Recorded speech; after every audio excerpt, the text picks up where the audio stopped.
La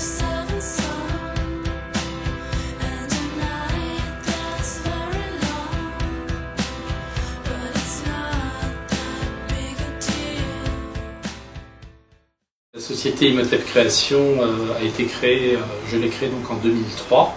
C'est une PME active.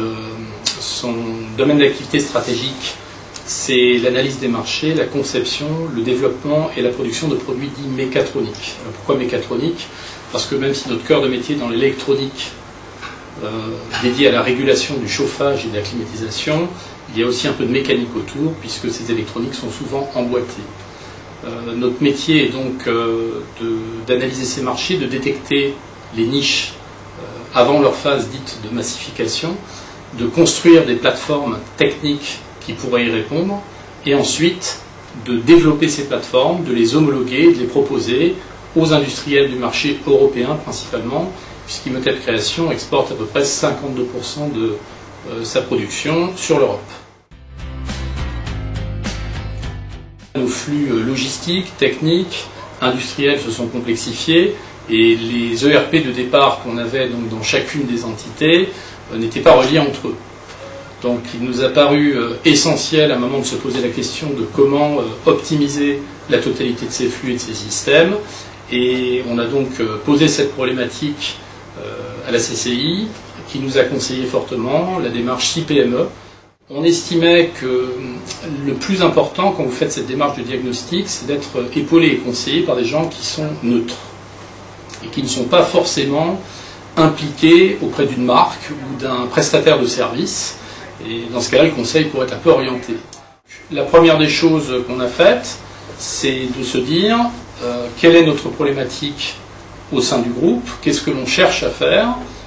Bien évidemment, on recherche à soutenir notre croissance, à améliorer notre pertinence, notre efficience, et pour ce faire, bien évidemment, il fallait faire un diagnostic service par service, et ce diagnostic représente quand même un temps très important, on appelle donc un cahier des charges normalement, et 6PME se prépare, si on avait bien compris à l'époque, maintenant on sait que c'est juste, mais quand on nous l'a expliqué, prépare parfaitement une entreprise, une PME, à cette démarche de diagnostic et d'accompagnement avant décision. La première des choses a été de mener un diagnostic de l'ensemble de nos flux, de manière à isoler l'ensemble de nos besoins et de déterminer quelle était notre couverture fonctionnelle dont on avait besoin. Il s'est avéré qu'il s'agissait d'une couverture fonctionnelle très large pour laquelle différents modules supplémentaires devaient être implémentés, comme une CRM, comme une gestion de projet, une gestion du SAV, pour notre métier c'est très important, une planification des prévisions et également une suivi de notre performance. Cette phase de cahier des charges ne doit surtout pas être sous-estimée, c'est sûrement la plus importante au départ, puisque, et là 6PME avec l'accompagnement du consultant, qui est quand même un accompagnement de longue durée et profond, nous a permis de volontairement mettre un temps important sur cette phase, qui nous en fait gagner beaucoup par la suite.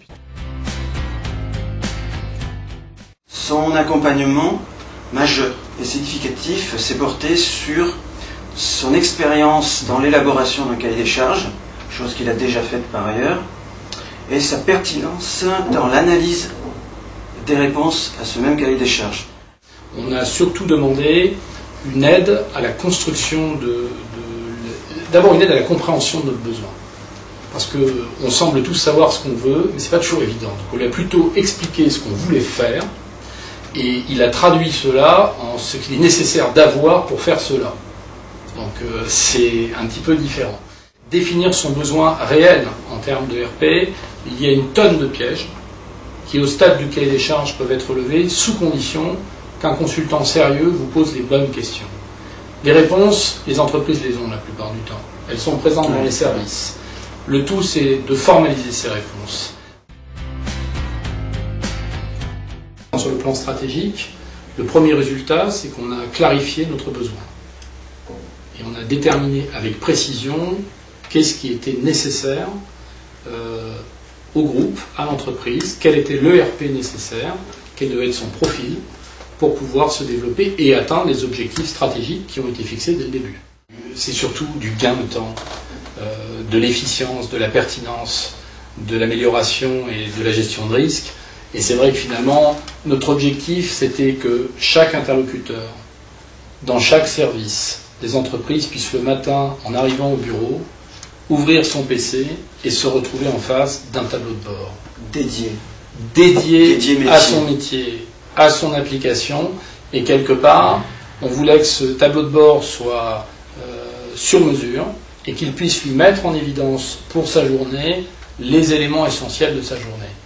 Ce qui explique pourquoi il était essentiel pour nous d'avoir une communication dans tous les départements de l'entreprise uniformisée. Et je pense qu'on y est arrivé.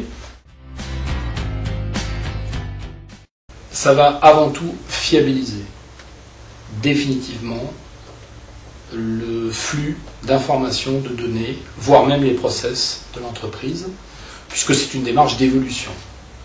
C'est donc une amélioration du niveau de risque, à un moment, un gain de temps évident, puisqu'on enlève de la saisie et du contrôle. Exactement, de la recherche d'erreurs. Évidemment, du contrôle, il en reste, mais beaucoup moins, puisque dès que vous êtes en saisie manuelle, forcément, il y a un moment, quand vous changez de logiciel, vous avez à vérifier que vos données ont bien été importées ou exportées. Ensuite, la deuxième chose, c'est l'efficience. C'est vrai que vous levez, arriver au bureau et avoir devant vous les priorités de votre journée qui ressortent dans le bon ordre, de 0 à 5, c'est aussi un gain de temps énorme. C'est vraiment une démarche adaptée au PME dans laquelle la compréhension des besoins d'une direction ou d'objectifs stratégiques est prise en compte dès le premier jour. C'est vraiment une aide importante.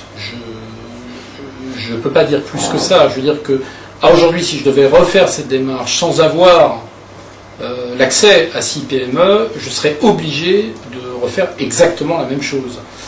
Donc diagnostic préalable, aide à la formalisation des process, etc., sélection des différents fabricants. Donc oui, je le recommanderais 1000 fois à d'autres dirigeants parce que je pense que c'est vital. Il n'y a pas d'autre mot. J'en parle parce que c'est pas la première fois et j'ai eu la chance d'en parler avec d'autres dirigeants qui font partie également de la démarche CIPME.